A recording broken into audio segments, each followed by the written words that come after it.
अब अगला जो है वह है संधि।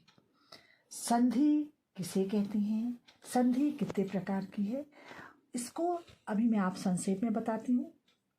आप देखो संधि, संधि क्या होती है, दो वर्णों के जोड़ को, दो वर्ण यानी कि दो शब्दों के जोड़ को संधि कहते हैं। जैसे देव धन आलय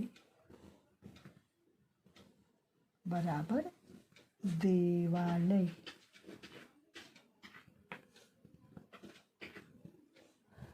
अब संधि के क्या क्या प्रकार हैं, संधि कितने प्रकार की होती है इसे बताती हूँ मैं। पहला है स्वर संधि,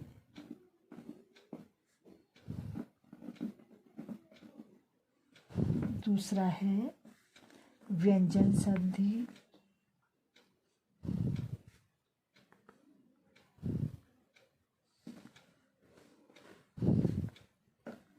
व्यंजन संधि, और तीसरा जो है वह है विसर्ग संधि।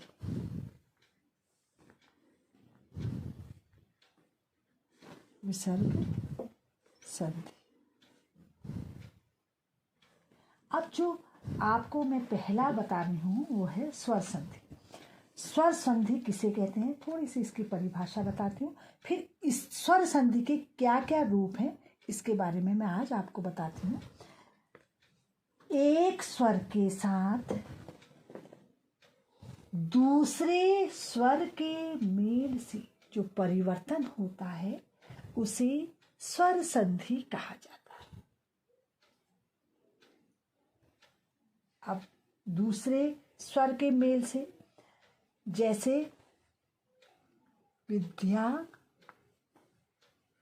धन आलय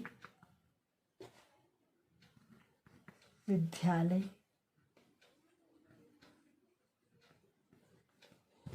ठीक हो गया। अब इसके अंतर्गत 5 स्वर संधि के 5 भेद हैं। नंबर पहला दीर्घ संधि,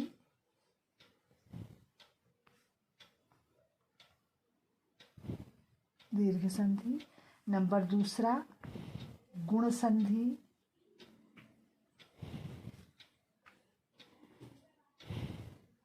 गुण संधि। नंबर तीसरा वृद्ध संधि,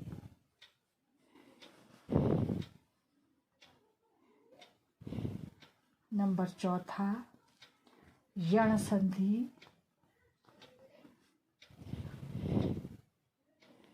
और नंबर 5वां जो है वो है अयादि संधि।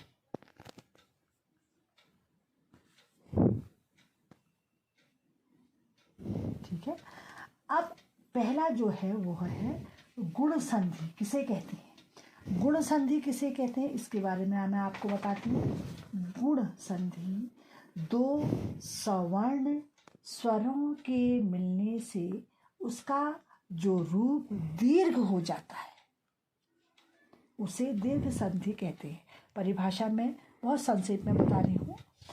दो सवर्णों स्वर के मिलने से उसका रूप दीर्घ हो जाता है, दीर्घ माने बड़ा हो जाता है, उसे दीर्घ संधि कहते हैं। जैसे उदाहरण के लिए अ धन आ बराबर क्या हुआ आ। अब जे इसमें क्या अ धन आ, अब मैं इसको एक ही उदाहरण दूंगी आपको। रत्न धन आकार, क्या हुआ रत्नाकार।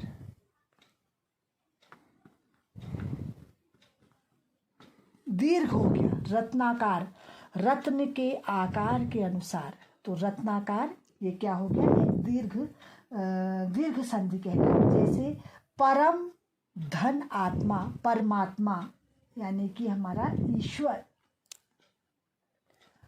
कुश धन आसन बराबर कुशासन। विद्या धन अर्थी, विद्यार्थी। ये सारे ही दीर्घ संधि के